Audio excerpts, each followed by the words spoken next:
Tonguç Baykurt est un auteur turc qui vit en Allemagne.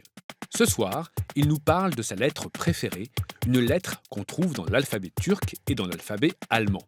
Écoutez bien. Quand un Français prononce cette lettre, ça donne U. L'Allemand, lui, dit OU. Pour qu'un Allemand fasse U, il faut coiffer la voyelle de deux petits points. Précisons cependant que leur apparition date seulement du XVIe siècle.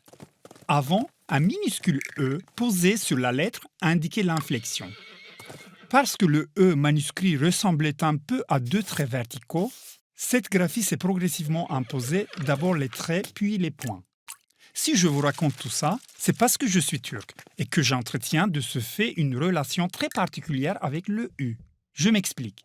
En turc, la phrase « Ma rose, que le rossignol illumine ton visage » se traduit par « Gülüm, yüzünü bülbül güldürsün ». Ça fait pas mal de U, n'est-ce pas?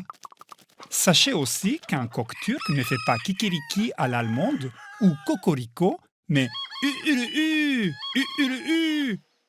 Et devinez où les Turcs sont allés chercher le U? Dans l'alphabet allemand. Oui, vous avez bien entendu. Petit retour en arrière. Pendant l'Empire ottoman, autrement dit de 1299 à 1922, la langue turque est sous l'influence de l'arabe et du persan, les langues des grandes civilisations islamiques.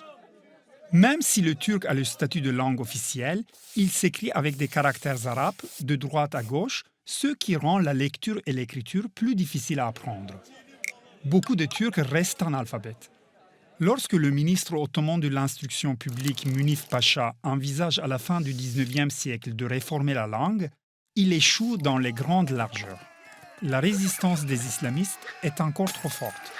Il faudra attendre la fondation de la République turque en 1923 pour que le président Atatürk relance le combat contre l'analphabétisme qui touche alors plus de 90% de la population.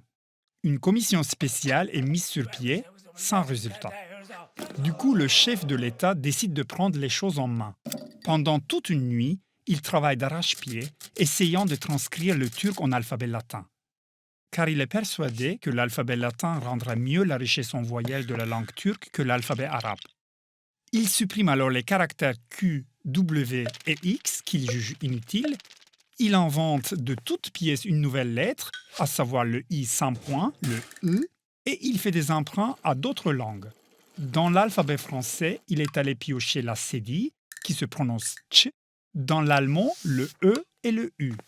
Le nouvel alphabet finit par s'imposer, et pour les Turcs, l'apprentissage de la lecture et de l'écriture est enfin plus facile.